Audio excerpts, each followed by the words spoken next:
Isiaha, is that how you say your name? Isaiah. I Isaiah. It's spelled, Isaiah. yes, Okay. spelled a little different. Yeah. All right.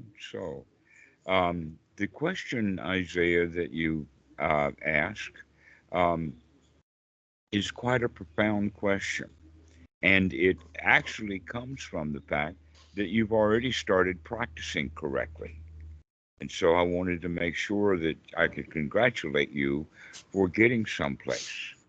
And so this kind of question that you have is becoming very important in the sense of recognizing that things are not nearly as important as we used to think they are, that we were taught how important things are, and often the things that are important wind up being false. They're not true. Mhm. That basically what winds up is that they want you to believe that it's important so that they can make a profit off of it. Okay, and Yeah. that's what society is basically all about anyway.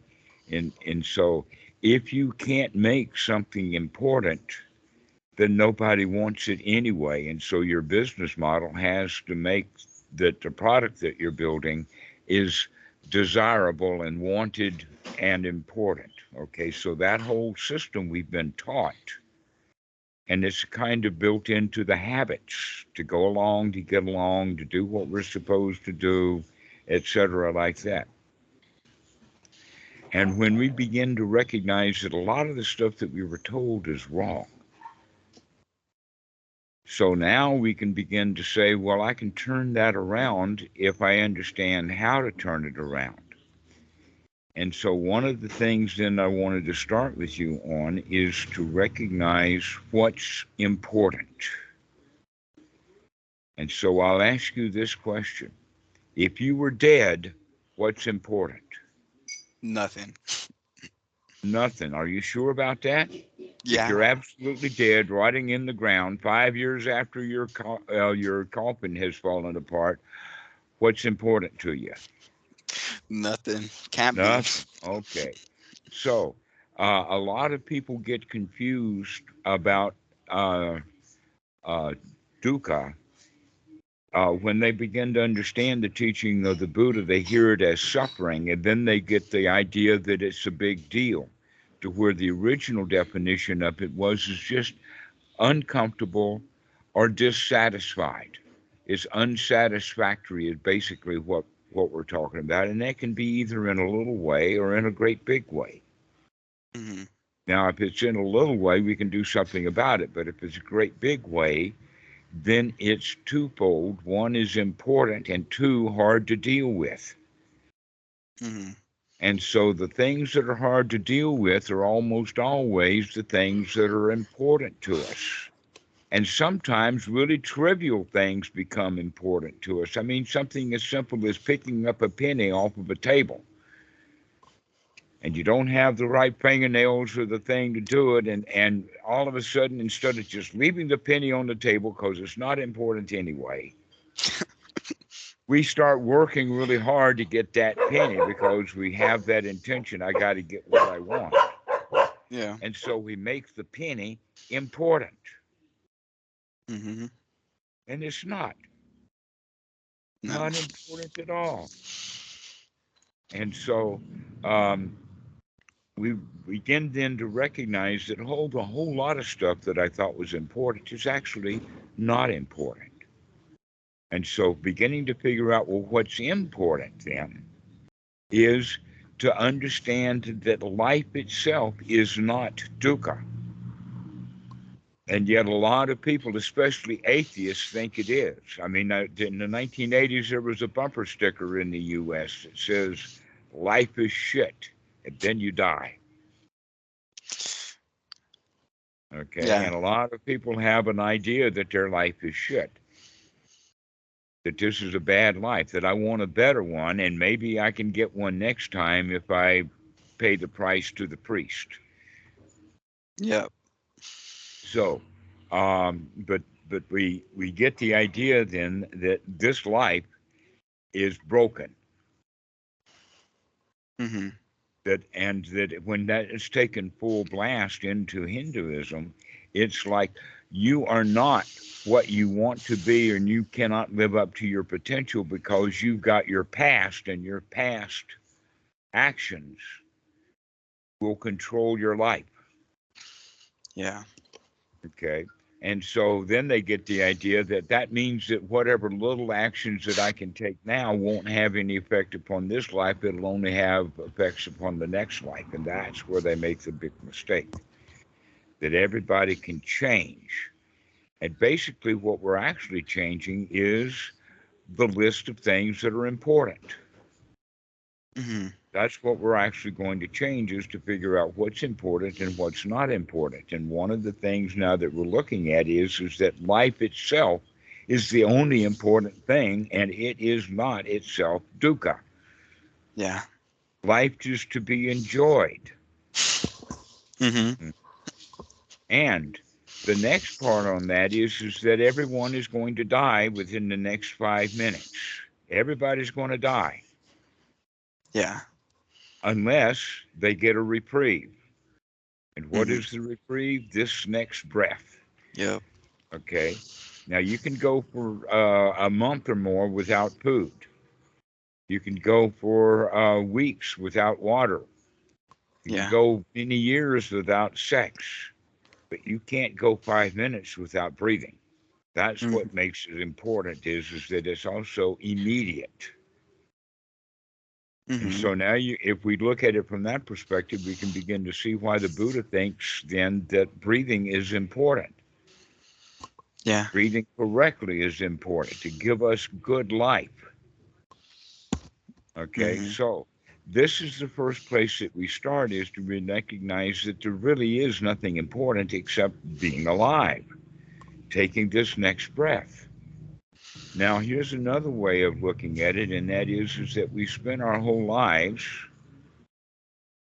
doing whatever it was that we were doing, and that up until this present moment, whatever happened was not fatal, and that here you are, you're still alive. Yeah. Okay, which means that the past did whatever job that it needed to do to bring you to this present moment, and so we can congratulate it, thank the past, and let it go. Because we're going to be building new past from now on.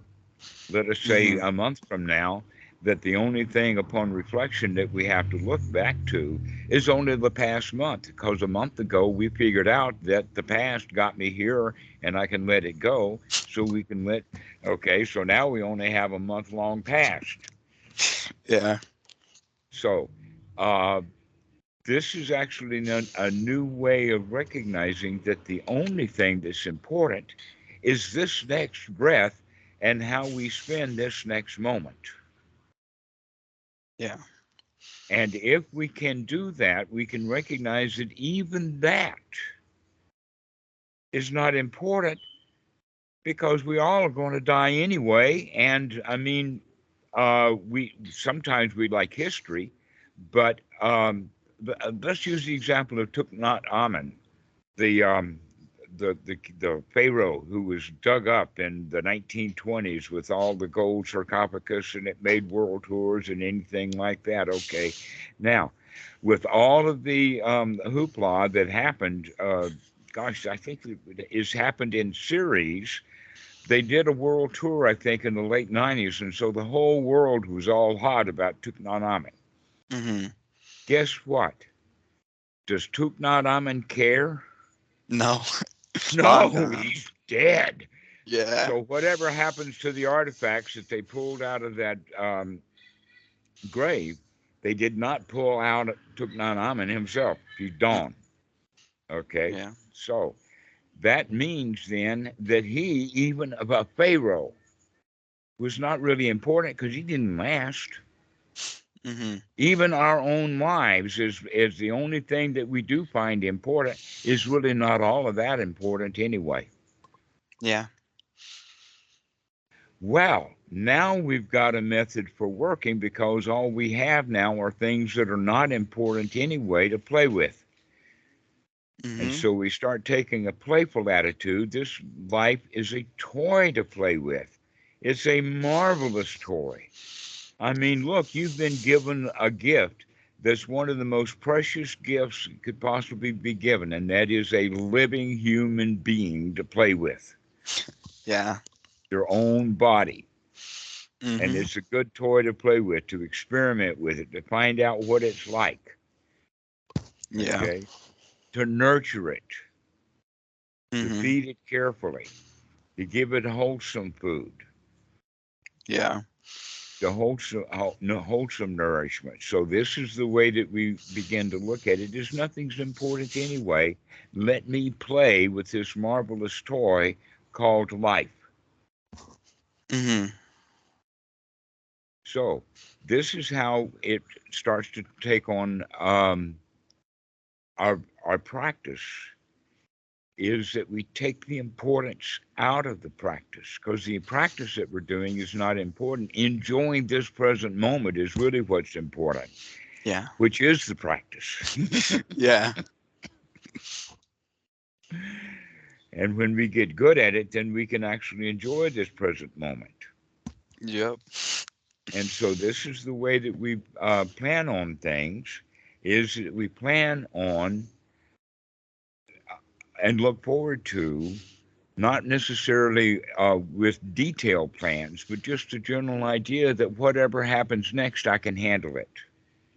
Mhm. Okay, whatever happens next, I can handle it. This is actually part of the teaching of the Buddha. This point of whatever happens next, I can handle it, also has the quality of uh, is called in the sutras the first knowledge. Mm. The first real knowledge is the knowledge that no matter how my mind gets hindered, no matter what comes into the mind that's unwholesome, no matter what circumstances that create those unwholesome thoughts, like getting busted or arrested or Yeah. uh, diagnosed with pancreatic cancer or whatever it is that happens, that will cloud the mind with unwholesome thoughts. No matter what happens, we can clean that out and come back to the present moment of realizing we're still alive and that life itself is a toy to play with. We can come Yeah. back to the reality of the situation and see the truth. This is the first knowledge of the Buddha Mhm. on the path. Now, the important part is the Buddha says that this first knowledge is a factor of the path. It is, in fact, supramundane. It is, in fact, noble. And it is also a factor that ordinary people don't have. The vast majority of humans, just like last year ago, you had no idea that you could get yourself to the state of being able to handle anything. Yeah. I didn't. No, no, because you felt a victim to all kinds of stuff. Mhm. Okay. And by changing your life from something important that's hard to deal with and being a victim of your own life, now you can become the champion of your own life Yeah. because it's only a toy to play with. Mhm. And you're the boss here. This is actually related to the Eightfold Noble Path directly. The Pali word for it there is Sama Sankappa, which means to change your attitude from that Mhm. victim into the winner. And so that's why this is the first knowledge, is because that first knowledge is to know that I can win this. The knowledge is that I can handle this. I can throw those unwholesome thoughts out of the mind and be here now and enjoy the heck out of it. Yeah. That So, easy. isn't that amazing? The Buddha taught this, that this is the first step that's noble. It's not held by ordinary people because ordinary people are still victims from childhood. In Mhm. childhood, we all start out as a victim. I mean, we can't feed ourselves, we can't talk, we can't walk around, we can't change our diaper, we can't do anything like that. And so we're a victim to whatever happens in the world. That attitude then is reinforced by the time we go to school. You got to pick up your toys and clean your room and do your homework and just go around being ordered around what to do. That's how we train our children, is by giving them work to do. Yeah. And so the child falls into the mentality of going along to get along, do what you're told to do without expecting any good results. And so we begin to resent it. We do what we're told to do, but we don't like doing it. Mm-hmm. We also begin to not like authorities. We got everything from the authority figures in the first place. I mean, without mommy taking care of us, we got nothing. We're dead. We're Yep. abandoned. But later on, mommy becomes an authoritarian. She puts Mm-hmm. us to school. She gives us homework. She slaps us around sometimes, right? Mm-hmm. And so we see her as an authority, and then we don't like it because we're a victim to that authority. Yeah. And so we resent the authority, and maybe we stop doing what we're told to do. Maybe we rebel, and then maybe we feel guilty.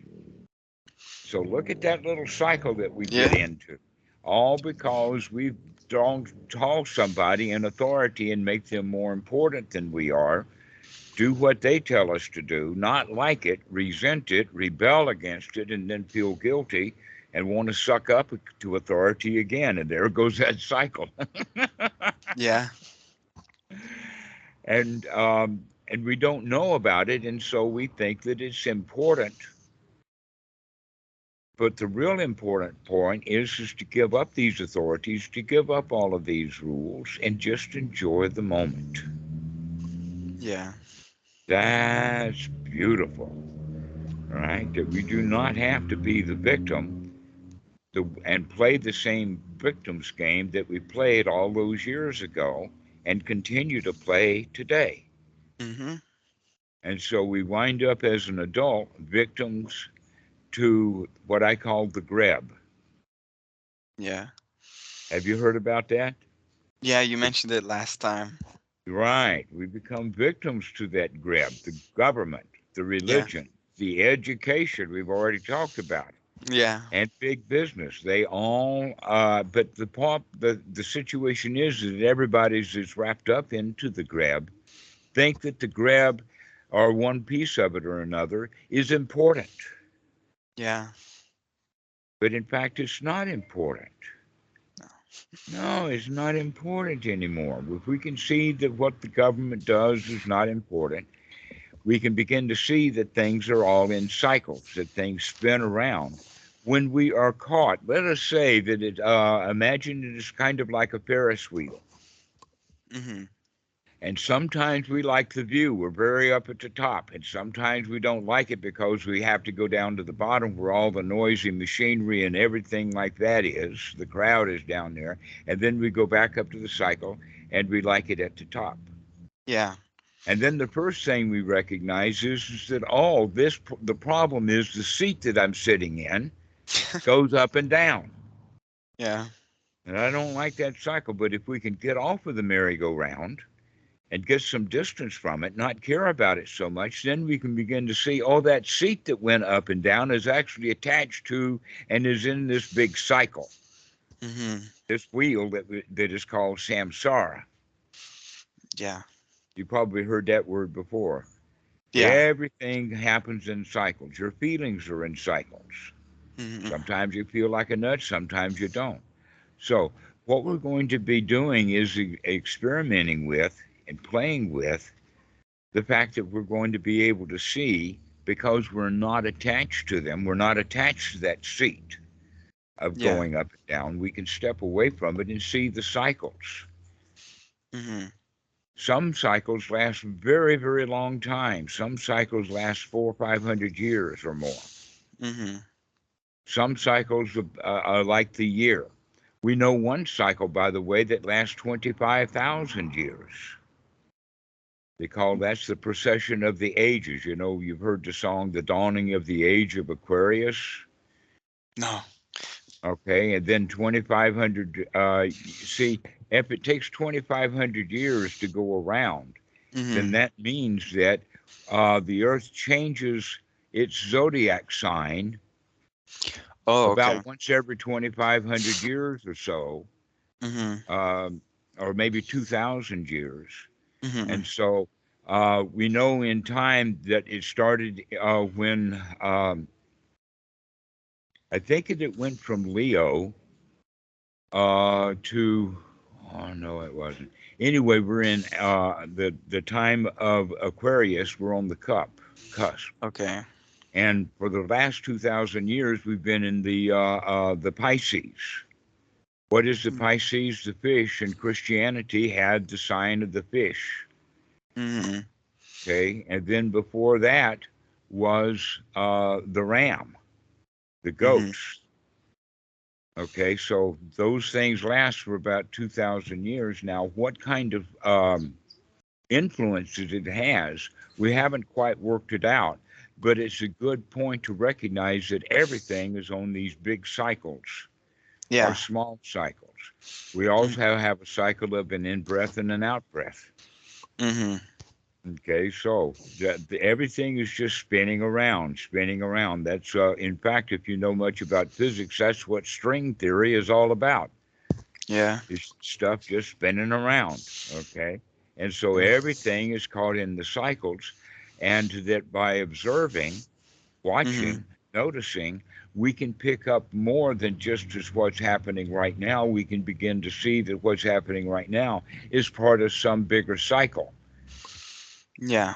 And that if I like this part of the cycle and not that part of the cycle, then I'm a victim to that cycle. Yeah. If I don't care about that cycle and stand back, then I can see the cycle, understand it better, and become the master of that cycle. Mm-hmm.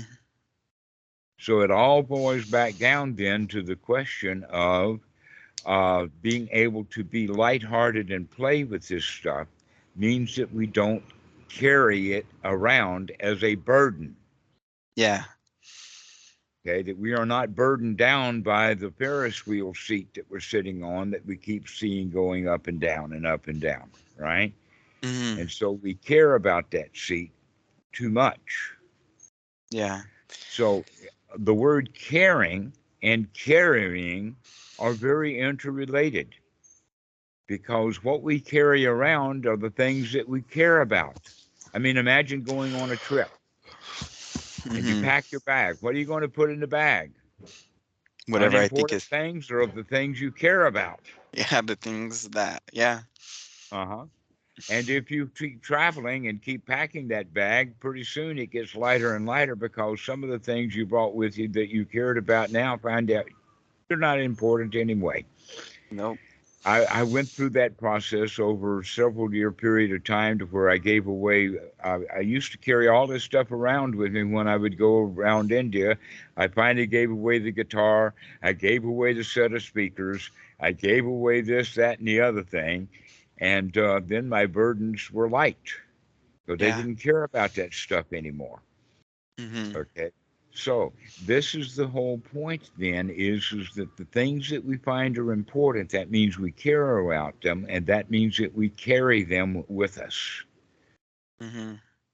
And so we need then to go through that inventory one by one as they occur. Is this important? Is this worth carrying around anymore? Yeah. An example of that would be, is the Democratic Party worth carrying around anymore? Do I have to be a Democrat? Yeah. Because the Democrats feel good and they feel bad based upon events they have no control over. And I Yeah. can also give up my membership to the Republican Party. I don't have to care about them anymore. Yeah. Now, the Democrats care about the Republicans, and the Republicans care about the Democrats so much that they're having a war. Talking about Yeah. a civil war now because they care so much. Yep. And so the best thing to do about them is to recognize, oh, they're really not part of my world after all. Yeah. Democrats and Republicans are nothing but concepts. Yeah. And in fact, you can, here's the thing, imagine it like this. You've got four Republicans, or let us say two Republicans and two Democrats, and Mm-hmm. each one of them has an idea about what the Democrat Party is like, Mm-hmm. except that you have four different views. Yeah. Right. That Kamala Harris sees the Democratic Party different than Joe Biden, Mm-hmm. and Mitch McConnell sees the Democratic Party completely different than either one of those. So who's right? What is the Democratic Party? The answer is that it's gushy. Yeah. Why? Don't need It's it. nebulous. Who knows what the Democratic Party is? So why should I care so much about them? Yeah, they don't I even. can't even define it. Uh-huh. And so this is the way that we begin to see that all those things that I thought were important are not really important at all. And if I keep carrying it around, it's still going to get heavy. Mm-hmm. And so all I have to do is kind of let go of any of that kind of stuff and live Yeah. in the world of the senses. Mm-hmm. What I see is part of my world. Mm-hmm. But uh, the maps of Ukraine that I have in my mind is not Ukraine. No, they don't. The whole landscape doesn't fit. All the people, their ideas, none of it. Nobody knows even what Ukraine is. Nope. I mean, because you can't come to a consensus of defining what Ukraine is, and therefore nobody knows what it is. Yeah. I used to be all philosophical. Oh, no more of that. I was like trying to Uh-huh. figure out stuff like that. No, thank you. And the thing of it is you already have so many people trying to figure it out that whatever we do to figure it out too is not going to help. No. All we'll No. do is just get into arguments about what the job is that needs to be done. Yeah. And so we can really, really lighten up. This is Hmm. an important quality of the teaching of the Buddha is to recognize nothing's important enough to get upset over Hmm. Yeah. because we've already got the really important stuff nailed. Hmm. What's the important stuff? This next breath, this next Hmm. thought, Yeah. wholesome thought after another. That's the only thing that we have as of interest. And because all of the world that we used to think was so important, because we were taught that it was important, Yeah. actually is nothing but a set of mental concepts Hmm. that people carry around. That the reality is that there may be federal buildings, there may be federal employees, but there's no such thing as a federal government. The United States government does not exist in reality at all because all it is a concept. And everybody that you meet will have a slightly different concept of what the U.S. government is. Yeah. And so the government, the Democratic Party, is gushy. Hmm. It's just a story everybody keeps telling each other. It's just story, and they half believe it and half remember it. Yeah. And so um, the disintegration of the reality is into the disintegration. Reality disintegrates into concepts. Hmm. Now, the mind is the forerunner for everything. That if Hmm. you have a concept, let us say, talk about the first automobile, the very Hmm. first one, everybody had horses, but the guy had a concept, he had an idea for a car. Yeah. And so the first car that was only built because somebody knew the parts to put it together. So the mind came first. Yeah. But now the original idea of the automobile, I mean, look at automobiles today. What a Hmm. variety because people had ideas and added to and added to. Hmm. And so when we recognize that the mind is the forerunner for everything, what that really means is that the mind creates reality. Yeah. That you don't live in the real world of your senses, you live in a world of interpreted senses, that you interpret the world or the world of your sight, hearing, etc., like that, and put it into a context. Yeah. Okay. Associating and all that. Right, and that context then is built out of the past, old lumber from old knowledge. That in order to prop this thing up, the reality of the moment, the understanding of it comes from the past, Mhm. which means that we take into input and spend a whole lot of time sometimes processing it to try to come to a conclusion. And when we don't come to a conclusion, we go back and get other data and keep processing it. And while we're doing that, we're not receiving sensory input. Yeah. We've gone blind while we're doing the processing. Mhm. That is one of the features of data processing, especially with the old unit record equipment, that you would read the card, process the data, and then do the print cycle on the next cycle. Mhm. Right? But sometimes, especially if you're doing multiplication, you have to read the card, spin the machine, and spin the machine, and spin the machine up to 9 times to get the calculations done for the arithmetic, and Mhm. then do the print. Yeah. Okay, so with this regard, this is how the human mind works: is that we're always a kind of a third or a half a second late, Yeah. because what we see doesn't get instantly in. It's got to be processed, and then Mhm. we create an internal image, and that's called the salayatana. Okay, guess what? The less processing we do, the more data input we can receive. Yeah. If you read a record and got to do a lot of processing and then do output, that's a whole lot different than reading data and do no processing, just do output. Read data, then you can do it at high speed. Mhm. Okay, so part of the job that we have in this play is to stay in sensory awareness, to stay in the reality rather than spending our time in processing the data. Yeah. So just being here now, and basically what happens is that sensory input at that level becomes like a flood. There is so much happening. So much data coming into the eye, so much sound is happening. So just your body, that look all of the sensory input that's coming in from all over the body. There Yeah. is the touch of the shoulders. There is the touch of the headphones. There is the touch of the eyeglasses on the bridge of the nose. There is the touch of the eyeglasses on the ears.